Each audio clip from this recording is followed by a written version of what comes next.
Magandang hapon sa lahat. At naandito naman ang inyong lingkod, ang tenderang hindi nagpapasingit, lalo na sa mga customer na mahilig mangutang. Yan. Hindi po talaga ako nagpapautang. Yes, tama po ang inyong narinig. Hindi ako nagpapautang. Bakit? Napakahirap magtinda araw-araw, nakatayo ka maghapon, tapos uutangin lang yung paninda mo. Samantalang tayo sa grocery, Super at Pure Gold, kung anumang grocery yan, hindi tayo nakaka-discount kahit piso. Tapos pagdating dito sa ating tindahan, uutangin lang. Kaya big no, no, no, no. Big no. Isang malaking check na pula na no. Mahirap po kasi magtayo dito, maghapon, magtinda, at the same time napakarami ko pang gawaing bahay. So hinahati ko lang ang oras sa pagtitinda at sa gawaing bahay ko. Lahat ng gawaing bahay na iiwan sa iyo sa araw-araw. Habang nagtitinda ako, nakikipagtsikahan din ako dyan sa aking mga customer, nakikipagmaritisan tayo dyan para pampawala ng pagod. Para hindi mo mararamdaman yung pagod sa pagtitinda o yung ngalay ng binti mo. Medyo madilim pala yung aking tindahan dito sa loob, dito sa video. Anong kaya ang dapat gawin ko dyan? Dagdagan ko ng ilaw, diba? Dyan din sa tindahan, dyan na rin ako nag-aalmusal, nagtatanghalian, nagme-merienda, gabihan. Kasi maya-maya may bumibili. Kaysa naman dito pa ako kakain sa loob, tapos mamaya aalis. So dyan na lang din ako kumakain. Doon sa loob yung lagayan ng aking ice tube, kaya pumapasok, labas-pasok ako dyan. Kasi dito maliit lang yung space ng aking tindahan.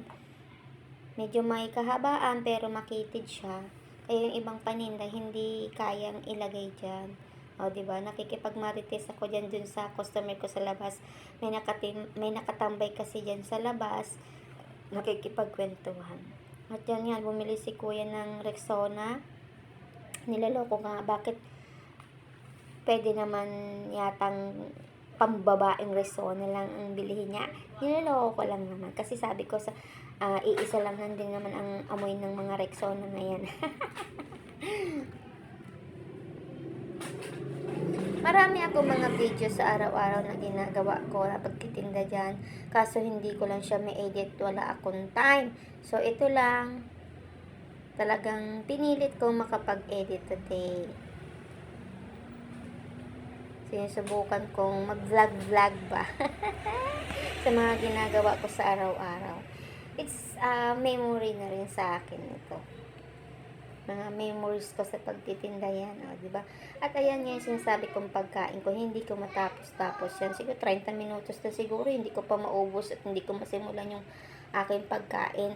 Tuyo at Shanghai at talo ang aking ulam. Guys, kain tayo guys! Sa mga oras na to, kung kumakain kayo, ano-ano pong ulam ninyo, kain tayo at naway mabusog tayong lahat at magpasalamat tayo sa Panginoon sa biyayang ating natatanggap. Thank you Lord! Kain po tayo guys!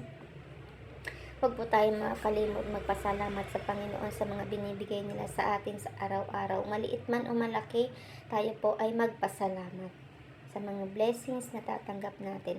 At sa aking mga customer, na regular mga customer ko at tumating kilik sa aking maliit na tindahan, ako po ay nagpapasalamat sa inyo. Maraming salamat guys! Maliit lang po ang aking tindahan, pero mabenta yan. Diyan sa tindahan ko na yan, diyan ko rin kinukuha yung baon ng aking mga anak, pamasahin nila, mga project nila, at yung ulam din namin. O, diba? Malaking tulong na rin yan. Worth it naman yung pag-resign ko sa trabaho. Para na rin akong may trabaho sa labas, na may sweldo. Dito nga lang ako, nakatuon Yung focus ko dito lang talaga sa tindahan, 'di ba?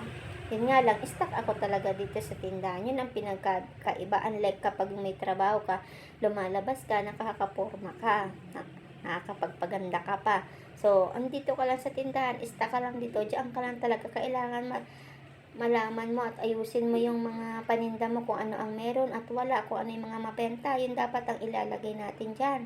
Huwag natin pababayaan walang laman. Diba guys, andyan yung pagkain ko, hindi ko magalaw-galaw. Kailan kaya mauubos yan? Sino nakaka-relate sa inyo guys?